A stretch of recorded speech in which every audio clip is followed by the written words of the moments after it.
Organic chemistry में 3 points में आपको सारी खत्म कर दूंगा। आपको सिर्फ 3 पॉइंट फॉलो करनी है। ऑर्गेनिक केमिस्ट्री के आप 100% क्वेश्चन सोल्व करके आएंगे। केमिस्ट्री के अंदर बहुत सारा सिलेबस इकट्ठ हुआ है, तो उसका इंपैक्ट ये होगा कि आपको कोई भी चैप्टर छोड़ के नहीं जाना है, क्योंकि इस साल सिलेबस कट होने के कारण हम एग्जैक्टली प्रिडिक्ट नहीं कर सकते हैं कि किस चैप्टर में से कितने क्वेश्चन आएंगे, कौन सा चैप्टर हाई वेटेज पे रहेगा।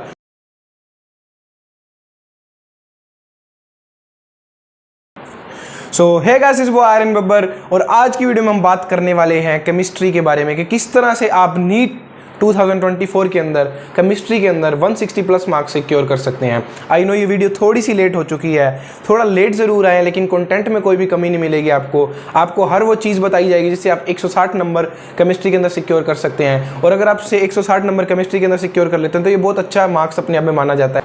इवन अगर आप सारी चीज़ें फॉलो करेंगे तो आप 180 आउट ऑफ 180 भी स्कोर कर सकते हैं। So without wasting more time, let's get started.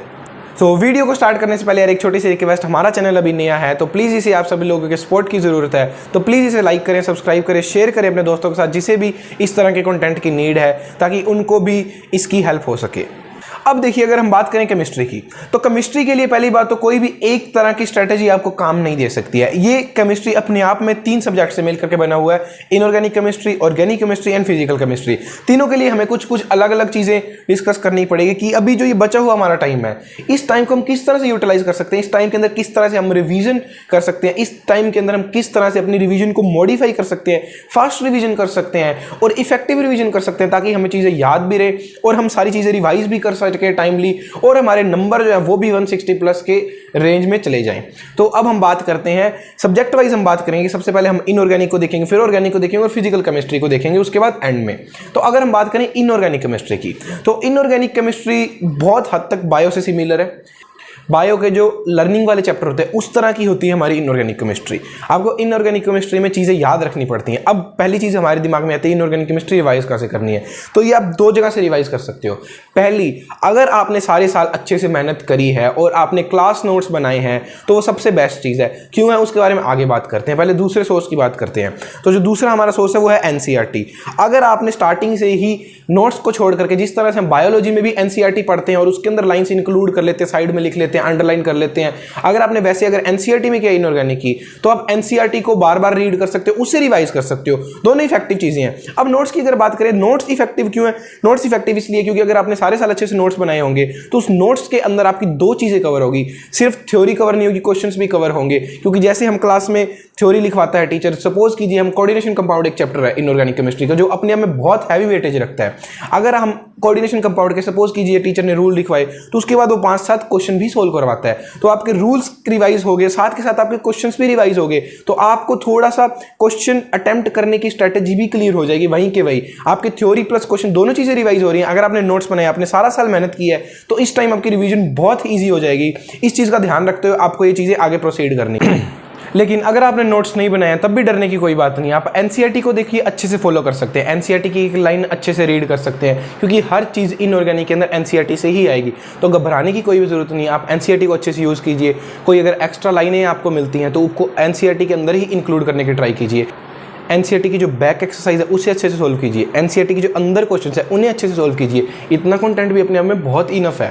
आप अगर एनसीईआरटी को भी अच्छे से कर लेते हैं तो उसमें कोई गलत चीज़ नहीं है। नोट्स में बस ये थोड़ा ईजी हो जाता है चीज़ें करना, और एनसीईआरटी में आपको थोड़ा सा दिमाग लगाना पड़ेगा अगर आप पहली बार पढ़ने जा रहे हैं, तो इतना ही फ़र्क है।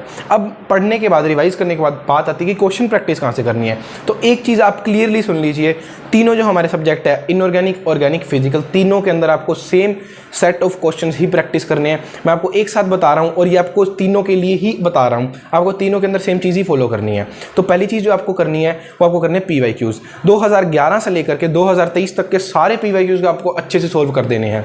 उसके बाद जो हमारे को सेकंड चीज़ करनी है वो हमारे को करनी है, अगर आपके पास 50 से 60 क्वेश्चन का एक अच्छा सेट है क्वेश्चंस का, मतलब जिसमें क्वेश्चंस लिमिटेड हैं लेकिन वैरायटी ऑफ क्वेश्चंस कवर की गई है, जिसमें हर एक कॉन्सेप्ट कवर किया गया है, वैसे आपको क्वेश्चंस एक लिमिटेड सेट करना है। ज़्यादा क्वेश्चंस का सेट मत करिए क्योंकि फिर टाइम कम रह जाएगा। बाकी दोनों सब्जेक्ट्स को आप टाइम नहीं दे पाएंगे। इस टाइम हमारे पास बहुत कम है।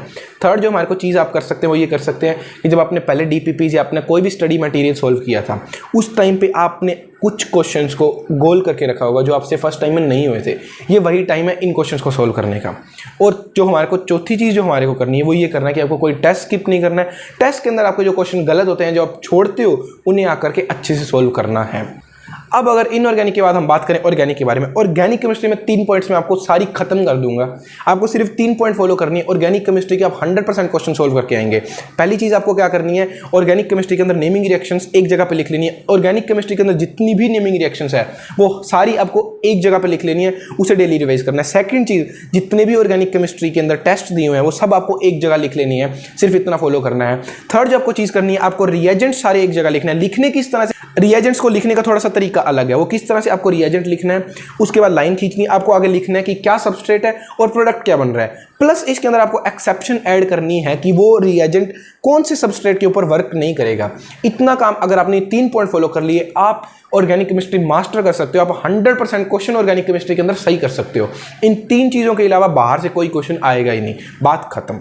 और रही बात ऑर्गेनिक के क्वेश्चन सोल्व करने की, तो वो आपको मैं बता चुका हूं, आपको सेम सेट ऑफ क्वेश्चंस करने हैं जो इनऑर्गेनिक के लिए बताया। आपको तीनों सब्जेक्ट के लिए सेम चीज़ें फॉलो करनी है। अब अगर हम बात करें फिजिकल केमिस्ट्री की, तो physical chemistry is more like physics. तो इसके अंदर भी न्यूमेरिकल और थ्योरेटिकल 2 अप्रोचेज है, हमें दोनों चीज़ें कवर करनी है। थ्योरेटिकल क्वेश्चंस भी थोड़े बहुत आते हैं, न्यूमेरिकल्स ज़्यादा आते हैं मानते हैं, लेकिन थ्योरेटिकल भी आते हैं, हम उन्हें मिस नहीं कर सकते हैं। तो अब देखिए, अगर हम बात करें कि इसको किस तरह से प्रोसीड करना है, तो देखिए सबसे पहले आपको सेम चीज़ फिजिक्स वाली तरह करना है। आपको फॉर्मूला शीट्स बनानी है, फॉर्मूला शीट्स बनानी है, उनको डेली रिवाइज करना है। अब सेम चीज़, अगर आपके पास वो नेमिंग रिएक्शंस ऑर्गेनिक की और वो टेस्ट अगर एक जगह पर नहीं लिखे हुए और अगर ये फॉर्मूला शीट्स नहीं है, तो अगेन डिस्क्रिप्शन बॉक्स में आपके लिए गिफ्ट रखा गया है, जा करके उसे ओपन कर लीजिए, डाउनलोड कर लीजिए, यूज़ कीजिए। हाँ, हो सकता है मैं फिजिकल केमिस्ट्री के सभी चैप्टर्स ना दे पाऊँ, तो वहाँ पर आपको क्या करना है कि जितने मैं दूंगा उन्हें अच्छे से यूज़ कीजिए, उसको देख करके बाकी की आप खुद बना लीजिए। ये आप थोड़ा सा कर सकते हैं, आधी हेल्प मैं आपकी कर रहा हूँ, आधी आप अपनी हेल्प खुद से कीजिए। तो आपको फिजिकल केमिस्ट्री में ये करना है, उन्हें डेली रिवाइज करना है। और प्लस उन शॉर्ट नोट्स के अंदर कुछ लॉज या कुछ थ्योरेटिकल पॉइंट्स जहाँ से डायरेक्टली थ्योरेटिकल क्वेश्चन आते हैं, वो आपको उन्हीं शॉर्ट नोट्स के अंदर ऐड करना है और आपको वो शॉर्ट नोट्स डेली रिवाइज करने हैं। सिंपल सी चीज़, क्योंकि लास्ट के टाइम पर रिवीजन ही काम आती है और कुछ आपको काम नहीं आएगा। और साथ में क्वेश्चन प्रैक्टिस, ये 2 चीज़ें आपको एंड के टाइम में करनी है। तो इस सब रिवीजन प्लान के बाद अगर आपको एक मैं 5वां सोर्स भी बताऊं क्वेश्चन सोल्व करने का, तो आप एनसीईआरटी एग्जाम्पलर केमिस्ट्री के अंदर सोल्व कर सकते हो। क्यों? क्योंकि एनसीईआरटी एग्जाम्पलर से केमिस्ट्री के अंदर इवन जेई में भी एग्जैक्ट क्वेश्चन रेप्लिकेट हो जाते हैं। तो अगर जेई के अंदर आ रहे हैं तो नीट के अंदर भी आ सकते हैं, तो इसलिए इंपॉर्टेंट हो सकती है, आप इसे भी सोल्व कर सकते हो। उसके बाद देखिए, एक इंपॉर्टेंट चीज़ पर मैं बात करना चाहूँगा, केमिस्ट्री के अंदर बहुत सारा सिलेबस इकट्ठ हुआ है, तो उसका इम्पैक्ट ये होगा कि आपको कोई भी चैप्टर छोड़ के नहीं जाना है। क्योंकि इस साल सिलेबस कट होने के कारण हम एग्जैक्टली प्रिडिक्ट नहीं कर सकते हैं कि किस चैप्टर में से कितने क्वेश्चंस आएंगे, कौन सा चैप्टर हाई वेटेज पे रहेगा। कोई भी चैप्टर हाई जा सकता है क्योंकि सिलेबस कम हुआ है, किसी भी चैप्टर की इंपॉर्टेंस इंक्रीज हो सकती है। इस चीज़ को आप समझिए, इसलिए कोई भी चैप्टर स्किप करके नहीं जाना है। अगर आप चैप्टर स्किप करते हो तो आप वो 160 180 के स्कोर पर नहीं पहुँच पाओगे। आपको चैप्टर कोई भी नहीं छोड़ना है इस टाइम के अंदर। एटलीस्ट अच्छे से आपको जो चीज़ें बताई गई हैं, सिंपल चीज़ें बताई गई हैं, उन्हें फॉलो कीजिए। और कुछ जो आपको डिस्क्रिप्शन बॉक्स में आपके लिए गिफ्ट रखा गया उसे यूज़ कीजिए। इन चीज़ों का यूज़ करते हुए आप इजीली 160+ मार्क्स स्कोर कर सकते हो केमिस्ट्री के अंदर। नीट 2024 के अंदर इस चीज़ को गांठ बांध लीजिए। इससे ज़्यादा आपको एक चीज़ भी नहीं करनी है, इतनी चीज़ें अच्छे से केयर की जाइए, आपका सब हो जाएगा। तो लास्ट का टाइम है, मेहनत पे फोकस करिए। 5 मई आने वाली है, आपका युद्ध आने वाला है, आपकी वॉर आने वाली है। अच्छे से लड़ना है, इसे घबराना नहीं है, मेहनत पे फोकस रखिए, सब अच्छा होगा। तो आज की वीडियो में इतना ही रखेंगे, मिलते हैं अगले वीडियो के दौरान। तब तक के लिए सिया बाबा, take care, have a nice day, best of luck.